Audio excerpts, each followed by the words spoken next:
CBI ও ডিআরআই এর যৌথ উদ্যোগে বন্যপ্রাণী পাচার চক্রের পর্দাফাঁস। মৎস্যন্দপুর সহ রাজ্যে একাধিক জায়গা থেকে গ্রেপ্তার করা হয়েছে ৩ জনকে। মুম্বাই থেকে গ্রেপ্তার আরও ৩ অভিযুক্ত।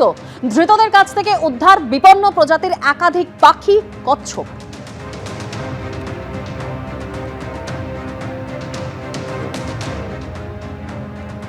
আর ইরান আমেরিকার যুদ্ধের জেরে চড়ছে অপরিশোধিত তেলের দাম। বিশ্বজুড়ে জ্বালানি সংকটের আশঙ্কা। অন্যদিকে বন্যার কবলে মহারাষ্ট্র। জলে ভেসে গেল একের পর এক গ্যাস সিলিন্ডার।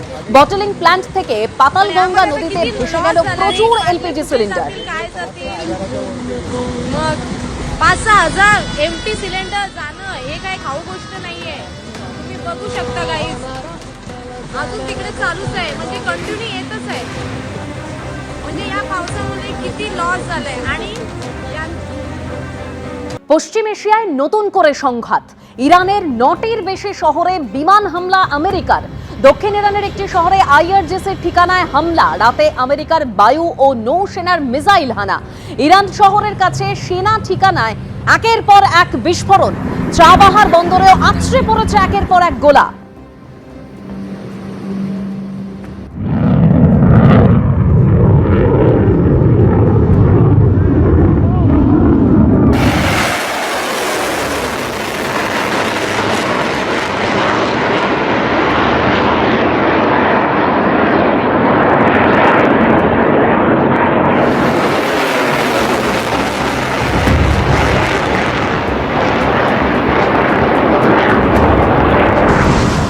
ইরানের কাছাকাছি সমুদ্র এলাকায় 20টিরও বেশি আমেরিকার যুদ্ধজাহাজের টহল। আমেরিকার হামলার জবাব মিসাইল উড়িয়ে দিচ্ছে ইরানও। এ বিষয়ে কথা বলবো। আমাদের সঙ্গে এই মুহূর্তে ব্রিগেডিয়ার দেবাশিস দাস রয়েছেন। ব্রিগেডিয়ার দাস, এই যে পশ্চিম এশিয়ায় নতুন করে সংঘাত, এর প্রভাব কতটা সুদূর প্রসারী? দেখুন, আমরা একটা 3-4 মাসের যুদ্ধ দেখার পরে কয়েক সপ্তাহের মাত্র সিজফায়ার দেখলাম, এবং সেই সিজফায়ারের মনে হচ্ছে যে এখন যেটা মন্তব্য শুনছি, দেখছি যা হচ্ছে, যে সিজফায়ারটা বোধহয় একদম ভাঙবার মুখে এবং আবার একটি যুদ্ধ লেগে যেতে পারে, লেগে গেছেই বলা যেতে পারে। এবার কি হচ্ছে যে আমরা যেটা দেখলাম যে আমেরিকা বলছে যে 3টি বাণিজ্যিক জাহাজকে অ্যাটাক করা হয়েছিল এবং ওই স্ট্রেট অফ হরমুজে ইরান দ্বারা, এবং তার মধ্যে একটা বাণিজ্যিক জাহাজ কাতারের ছিল যাতে নাকি 2 লক্ষ মিলিয়ন ব্যারেল তেল ছিল, এবং তার সাজা স্বরূপ ইরানের ওপরে ডিভাস্টেটিং হামলা করে। আজকে প্রায় 80টার বেশি মিসাইল দেখেছে তারা। বান্দার আব্বাস, কৈশিম আইল্যান্ড, সিরিক, খার আইল্যান্ড, প্লাস কিছু ব্রিজেস, কিছু রেলওয়ে লাইন, কিছু IRGC Naval fast moving boats, এগুলোকে তারা শেষ করেছে, ধ্বংস করেছে। সেখানে ইরানও দেখা যাচ্ছে তাতে বিন্দুমাত্র বিচলিত না, এবং তারাও হুঙ্কার ছাড়ছে, এবং তারাও তাদের মতো করে বলছে যে আমরা এখন থেকে কেউ যদি আমাদের সঙ্গে গুন্ডাগিরি করে তাকে মূল্য চোকাতে হবে। কোথাও আমি একটা দেখতে পাচ্ছি যে সিজফায়ারটা আমরা শুনছিলাম, পাকিস্তান আয়োজিত সিজফায়ার যেটা সুইজারল্যান্ডে হয়েছিল, এবং তারপরে আমরা দেখলাম নানান রকম ছবি, সেইখানে কোথাও একটা খামতি রয়ে গেছে। কারণ গতকাল তুর্কিতে যে ন্যাটোর কনফারেন্স সেমিনার হচ্ছিল, সেখানে ডোনাল্ড ট্রাম্প বলেছেন যে এরা অসুস্থ এবং আবর্জনা ইরানের লিডারশিপ সম্বন্ধে। এটাও বলেছেন হয়তো আমাকেও মারবার এরা প্ল্যান করছে, কারণ আমি ওদের নাম্বার 1 টার্গেট। এটাও বলেছে যে যদি আমাকে বাধ্য করা হয় সামরিক ব্যবস্থা নেওয়ার জন্য, তাহলে এদেরকে উড়িয়ে দেব পৃথিবীর থেকে। এইবার এই রকম পরিস্থিতিতে তো কোনো চুক্তি চলতে পারে না, দুপক্ষই যখন জিদ ধরে বসে আছে গোয়ার্তুমিতে। আমার মনে হয় ইরান এই সময়টা ব্যবহার করেছে অত্যন্ত সুচারুভাবে। এই খামেনির যেটা অন্ত্যেষ্টি শেষ প্রক্রিয়াটা হলো, ফিউনারেল, তার কমপ্লিট ব্যাপারটা করে পুরো দেশটাকে একটা আমেরিকার বিরুদ্ধে নিয়ে এসছে এক জায়গায় আইআরজিসি। এবং আমরা ইরানের প্রেসিডেন্ট পেজেশকিয়ান, বা আপনি এফএম দেখছেন গালিবাফ, আরেকজন আছেন আব্বাস আগাচি, এরা হয়তো পলিটিক্যাল ফেস, কিন্তু আসল কন্ট্রোল আছে আইআরজিসির হাতে, এবং তারা তাদের মতো করে হিসাব করছে যে কিভাবে ইরানের জনতা কি বলবে এবং তারা কি জনতাকে দেবে। এখন দেখা যাচ্ছে বিল্ডিং থেকে বড় বড় ফেস্টুন ঝুলছে, কিল ট্রাম্প এবং কিল আমেরিকা, এই ফেস্টুনগুলো ঝুলছে।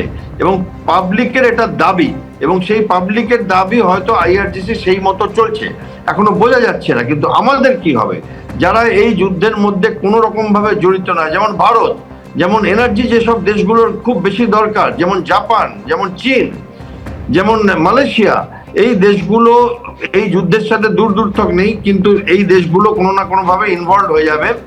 এবং আমার মনে হয় এই যে এখন রণতরী যেগুলো আপনি বলছিলেন, যুদ্ধ জাহাজের সম্ভার দেখতে পাচ্ছি আবার জোগাড় হয়ে গেছে। আজকে একটু আগে শুনলাম মিড এয়ার রিফুয়েলিং যে প্লেনগুলো, সেগুলোকে আবার আমেরিকা নিয়ে চলে এসছে ওয়েস্ট এশিয়াতে, এবং ন্যাটোর সাথে একটা বড়ভাবে একটা এগ্রিমেন্ট হচ্ছে যে তারাও নাকি এবার ঝাঁপাবে। দেখা যাক কি হয়।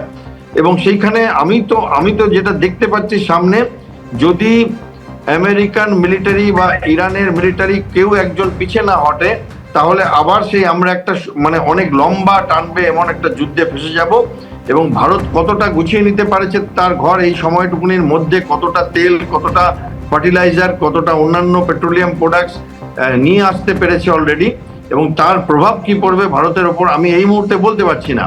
বাট আমি এটা জানি যে ইরান ড্রোন যথেষ্টভাবে বানিয়ে নিয়েছে, চায়না এবং রাশিয়ার সাথে যথেষ্টভাবে দৌড়াম মহড়াম করেছে, এবং তাদের মধ্যে একটা নতুন উদ্দীপনা এবং নতুন চ্যালেঞ্জকে সম্মুখ করবার একটা দেখতে পাচ্ছি অ্যাটিটিউড।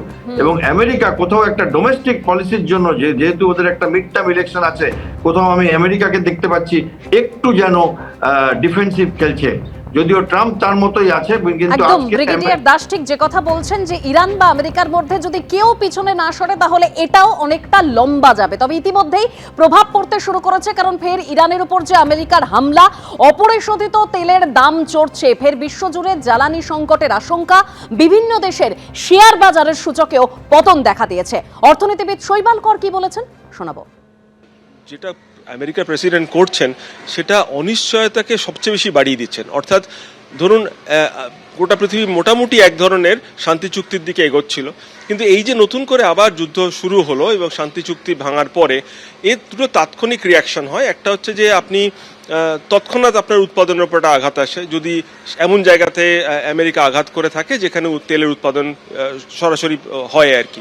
দ্বিতীয় হচ্ছে এই রিয়েল টাইম ইম্প্যাক্টের ছাড়াও মানুষ কিন্তু একটা এক্সপেকটেশনে দামের ওপর নির্ভর করে, অর্থাৎ এই যুদ্ধ হতে পারে এই এক্সপেকটেশনটা কিন্তু দামের ওপর একটা বিরাট প্রভাব ফেলে। অর্থাৎ তার ফলে আপনি যে মজুদ ভান্ডার এবং তার সঙ্গে যে আনুষঙ্গিক যে জিনিসপত্রগুলো সব ইকুয়ালি এফেক্টেড হয় এবং দামের ওপর তার বিরূপ প্রভাব পড়ে। জাহাজ আসতে পারবে না, জাহাজ এলে তার উপর আক্রমণ হবে, এবং যতক্ষণ না হরমুজ প্রণালীতে ইরান বা অন্যান্য যারা দখল মুক্ত করতে পারছেন এই সমস্যা থেকে, ততদিন কিন্তু এই অনিশ্চয়তা থেকে যাবে। অর্থাৎ আমাদের তেলের দাম যদি বিশ্ববাজারে আজকে 7-8% বেড়েছে, কালকে এটা 20% বেড়ে যাবে, তারপর হয়তো আরও খানিকটা বাড়তে পারে। যতক্ষণ না যুদ্ধ আপনার কোনো নিশ্চিত পরিণতির দিকে এগোচ্ছে ততদিন তো এই অনিশ্চয়তা থেকেই যাবে।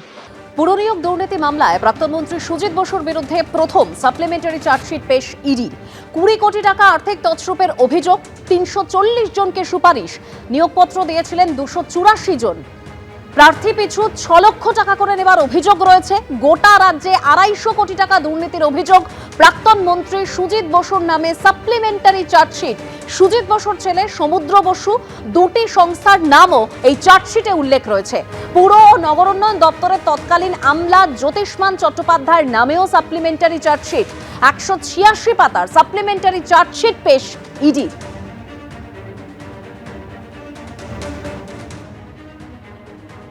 এবিপি আনন্দ, এগিয়ে থাকে, এগিয়ে রাখে।